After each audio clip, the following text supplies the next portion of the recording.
Hi friends, welcome to our YouTube channel knowledge area.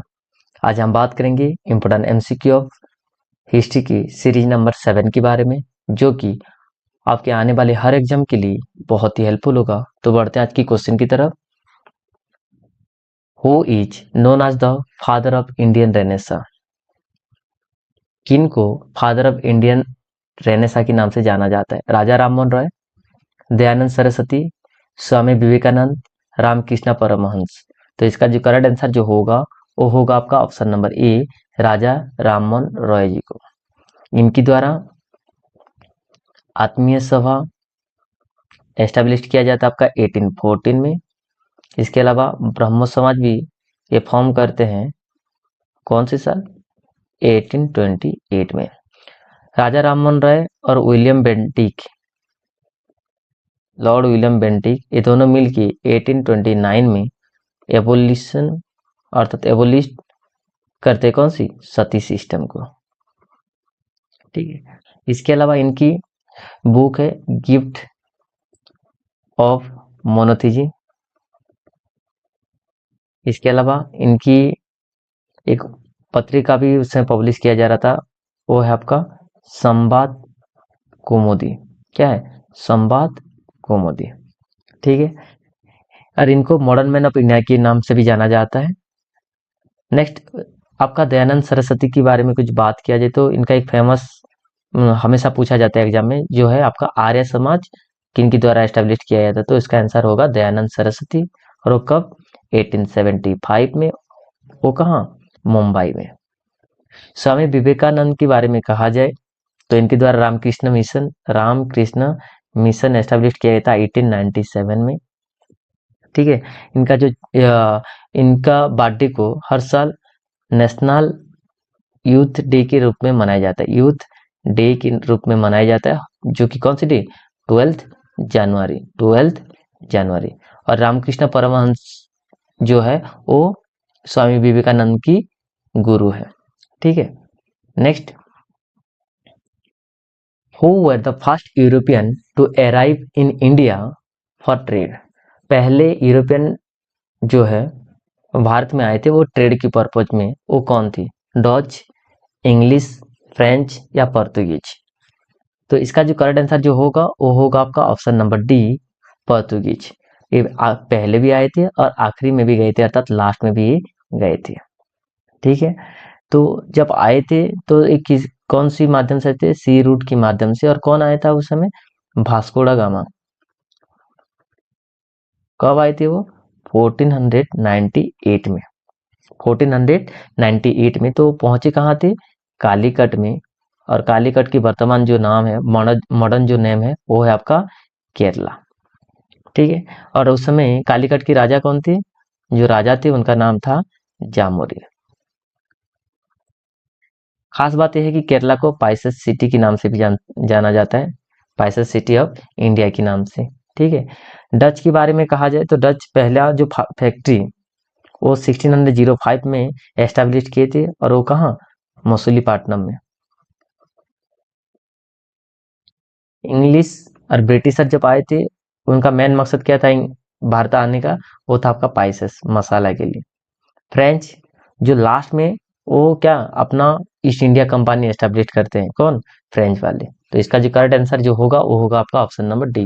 French revolution एक question आ जाता है, वो देखने के लिए मिलेगा आपका 1789 में। कौन सी? French revolution. उसका मोटो हमेशा पूछा जाता है इक्वालिटी, लिबर्टी एंड फ्रेटर्निटी। ठीक है। Next, which of the following war led the foundation of British empire in India? कौन से ऐसे वॉर है जो एक फाउंडेशन स्टोन लगा देते हैं कि भाई अभी से शुरू क्या होने वाला है भारत के अंदर? British empire. कौन सी ऐसी युद्ध के बाद? Battle of Buxar, battle of Plassey, third battle of Mysore या इंडिपेंडेंस स्ट्रगल ऑफ 1857?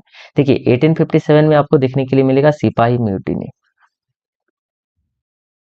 भारत के अलग अलग पार्ट में। बैटल ऑफ बक्सर ये देखने के लिए मिलेगा आपका 1764 में। कब? मीर कासिम एंड ब्रिटिशर के बीच में। इसके बाद 1765 को क्या हो जाता है आपका, ट्रीटी ऑफ अलाहाबाद देखने के लिए मिलेगा, ट्रीटी ऑफ अलाहाबाद। ठीक है, बैटल ऑफ पलासी ये देखने के लिए मिलेगा आपका 1757 में।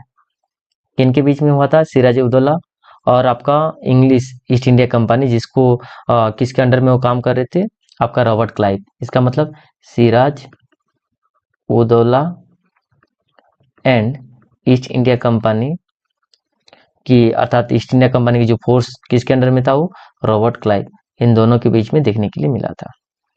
थर्ड बैटल ऑफ मैसूर ये आपको चला था 1790 से लेके 1792 के बीच में। तो इसका जो करेक्ट आंसर जो बनेगा वो बनेगा आपका option number B, battle of Plassey के बाद पूरे भारत में एक तरीके से ब्रिटिश एम्पायर का शासन शुरू हो जाता है, और वो कौन सा था आपका, बैटल ऑफ पलासी, जो कि 1757 में देखने के लिए मिला था। Okay, next, who founded the Deccan educational society, who founded Deccan educational society, M Govind Ranade, Firoz Shah Mehta, Dada Bhai Naoroji या आत्माराम पांडुरंग। डेक्कन एजुकेशनल सोसाइटी ये फाउंड किया गया था किसके द्वारा, एम गोविंद राणाडे के द्वारा। कौन से साल पे ये एस्टेब्लिश किया गया था आपका, 1884 में। केवल एक व्यक्ति नहीं थे, उनके साथ भी आपका अलग अलग व्यक्ति थे। एक था आपका बाल गंगाधर तिलक, इसके अलावा आपका गोपाल गणेश जो आगरकर,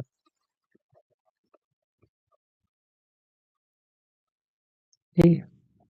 दादा भाई नारोजी के बारे में बात किया जाए तो इनको कहा जाता है आपका grand old man of India के नाम से जाना जाता है।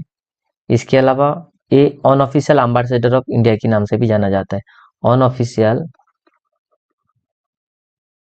एम्बेसडर ऑफ इंडिया के नाम से भी जाना जाता है।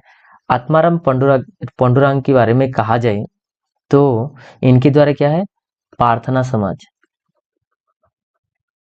प्रार्थना समाज इनके द्वारा एस्टेब्लिश किया गया था, वो भी कब, 1867 में, मुंबई पर, कहाँ, मुंबई पे। ठीक है, तो इसका जो करेक्ट आंसर क्या होगा, इसका जो करेक्ट आंसर होगा option number A, M Govind Ranade. Next, who among the following was the president of India national congress continuously for 6 year. जो आईएनसी की जो प्रेसिडेंट जो थी वो लगातार 6 साल तक रहे, इनमें से कौन है, जवाहरलाल नेहरू, अब्दुल कलाम आजाद, गोपाल कृष्ण गोखले या दादा भाई नारोजी।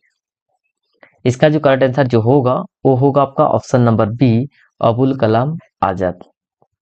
कब तक, कब से, 1940 से लेके 1945 तक एक कंटिन्यूसली 6 साल तक आईएनसी की प्रेसिडेंट रहे, जो कि इनको माना जाता है youngest president of INC, youngest president of INC. INC के बारे में कुछ बातें जानना जरूरी है कि आईएनसी कब एस्टेब्लिश किया गया था, 1885 में। कहाँ, इस समय पे किसके द्वारा फाउंड किया गया था, अलाना ओक्टावियम ह्यूम, और पहली जो प्रेसिडेंट थे उनका नाम था उमेश चंद्र बनर्जी। और उसकी पहली बैठक कहाँ बैठा था, उसका पहला बैठक जो बैठा था आपका बॉम्बे की एक जगह का नाम पूछा जाता है, कौन सी, गोपाल दास तेजपाल संस्कृत कॉलेज, संस्कृत कॉलेज में। ठीक है, तो इसका जो करेक्ट आंसर होगा वो होगा आपका option number B, Abdul Kalam Azad. ठीक है, जवाहरलाल नेहरू के बारे में कहा जाए तो देश की पहली प्रधानमंत्री है, इनकी एक बुक है द डिस्कवरी ऑफ इंडिया है। गोपाल कृष्ण गोखले के बारे में कहा जाए तो पॉलिटिकल गुरु ऑफ किसका, महात्मा गांधी का, और एक आपका मॉडरेट लीडर भी है। अभी अभी हम बात कर चुके हैं दादा भाई नारोजी की, दादा भाई नारोजी जो कि grand old man of India के नाम से भी जाना जाता है। ठीक है, next, what was the objective of partition of Bengal. Bengal को, जो बंगाल की जो विभाजन था उसका मेन ऑब्जेक्टिव क्या था, कौन सी ऑब्जेक्टिव को लेके बंगाल की पार्टीशन किया जा रहा था, to divide the Hindu Muslim, to administrative convenience, to weaken the growth of nationalism in Bengal for the development of the Bengal. इसका जो करेक्ट आंसर जो होगा वो होगा आपका option number C, to weaken the growth of nationalism in Bengal. ज्यादातर उस समय कहीं ना कहीं बंगाल पे क्या है, नेशनलिज्म, जो जातीयता जो मनोभाव था वो कहीं ना कहीं बढ़ते जा रहा था। कहाँ, बंगाल के अंदर। तो उसी समय अर्थात 1905 में लॉर्ड कर्जन के द्वारा ये डिसीजन लिया जाता है कि बंगाल को दो भागों में डिवाइड किया जाए। बट आगे जाके 1911 में उसको रोक दिया जाता है और कलकत्ता से जो कैपिटल जो था उसको ट्रांसफर किया जाता है कहाँ, दिल्ली में। और उस समय 1911 में आपको दिल्ली दरबार भी एस्टेब्लिश किया जाता है लॉर्ड हार्डिंग के द्वारा। किसके लिए, जॉर्ज पंचम के लिए। तो इसका जो करेक्ट आंसर होगा वो होगा आपका ऑप्शन नंबर सी। इसके बाद ही आपको देखने के लिए मिलेगा क्या, इसके बाद ही आपको देखने के लिए मिलेगा स्वदेशी मूवमेंट। पूरे भारतवर्ष में स्वदेशी मूवमेंट, जो कि उनका मेन पर्पज था कि जो फॉरेन जो गुड्स था उसको कहीं ना कहीं बॉयकॉट किया जाए। ठीक है, next, who among the following was the political Guru of Mahatma Gandhi. जो राजनीतिक गुरु, महात्मा गांधी की राजनीतिक गुरु कौन थे, सी आर दास, दादा भाई नारोजी, तिलक अर्थात गोपाल कृष्ण गोखले। तो इनका जो करेक्ट आंसर जो होगा वो होगा option number D, Gopal Krishna Gokhale. कौन थे, गोपाल कृष्ण गोखले। केवल महात्मा गांधी के पॉलिटिकल गुरु नहीं थे, इनकी भी और एक गुरु थे, गोपाल कृष्ण गोखले जी की भी गुरु थे। उनका नाम होगा कौन सी, गुरु महादेव, अर्थात आप लिखेंगे कौन सी, महादेव गोविंद राणाडे। महादेव गोविंद राणाडे किनकी गुरु थे, गोपाल कृष्ण गोखले जी की गुरु भी थे। अर्थात गोपाल कृष्ण गोखले के द्वारा एक एस्टेब्लिश किया गया था, फाउंड किया गया था, कौन थी, servant of Indian society. Indian society इनके द्वारा फाउंड किया गया था, किसके द्वारा, गोपाल कृष्ण गोखले जी के द्वारा। C R Das and Motilal Nehru ये दोनों मिलके एस्टेब्लिश किए थे आपका स्वराज पार्टी। और एक कब, 1923 में। सी आर दास को कहा जाता आपका देश बंधु के नाम से, चित्तरंजन दास को देश बंधु के नाम से भी जाना जाता है। दादा भाई नारोजी के बारे में कहा जाए तो आप अभी अभी हम बात कर चुके हैं, तो इनको कहा जाता है unofficial ambassador of India.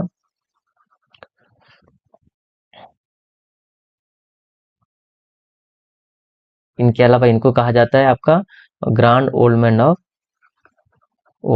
Of India के नाम से भी जाना जाता है।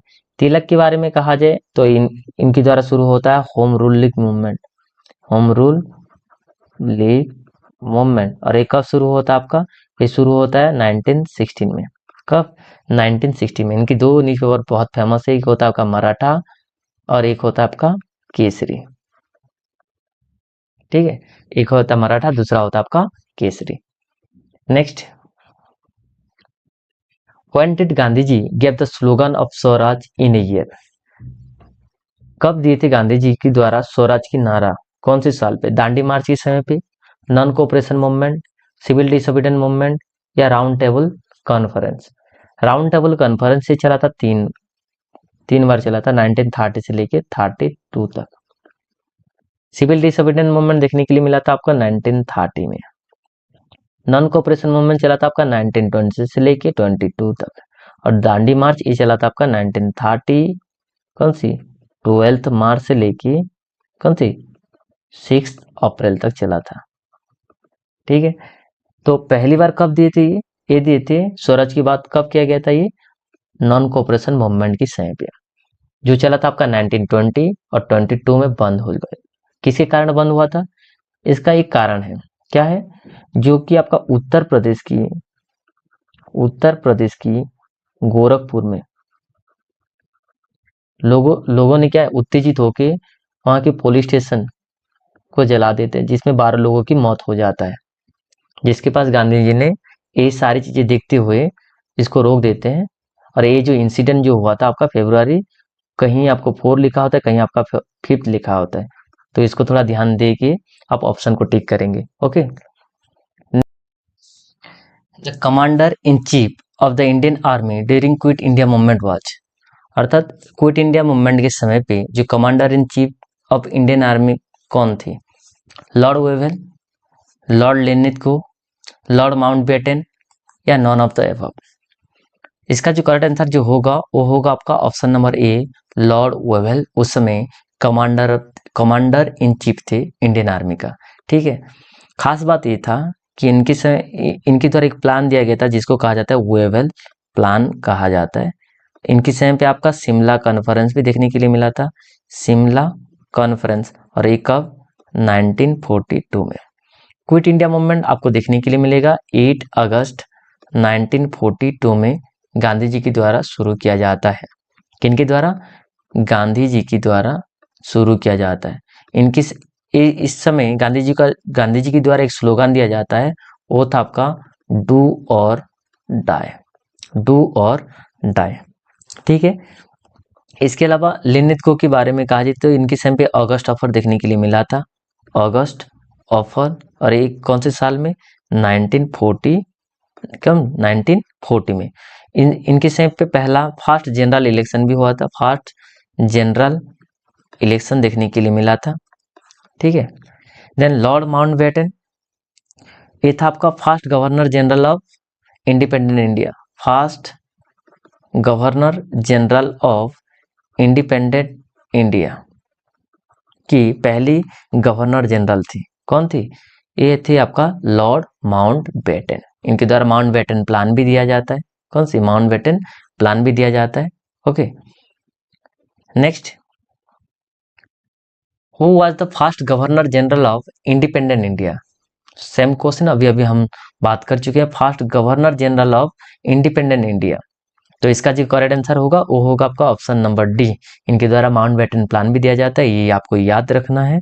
ठीक है, बट अभी आपको इसमें क्या पूछा जाता है? First governor general of first Indian governor general of independent India, तो उसका आंसर हो जाता है आपका कौन सा? सी राजगोपालाचारी। बट इसमें पूछा क्या? First governor general of independent India, तो इसका आंसर बनेगा option number D, Lord Mountbatten. ठीक है, देन वारेन हेस्टिंग के बारे में कहा जाए तो इनके द्वारा शुरू किया गया था आपका दीवानी एंड फौजदारी अदालत, फौजदारी अदालत उनके समय पे ही शुरू किया गया था। लॉर्ड डेलहाउसी के समय पे इनको कहा जाता है father of Indian railway, father of Indian railway के नाम से इनको माना जाता है, फादर माना जाता है इंडियन रेलवे की। और उसमें जो रेलवे चला था कब? 1853 में, और कहाँ से? बॉम्बे से थाने तक चला था पहली बार ट्रेन। ठीक है, तो इसका करेक्ट आंसर क्या बनेगा? इसका करेक्ट आंसर बनेगा option number D, Lord Mountbatten. Video पसंद आए तो प्लीज लाइक एंड शेयर जरूर करें। Thanks for watching.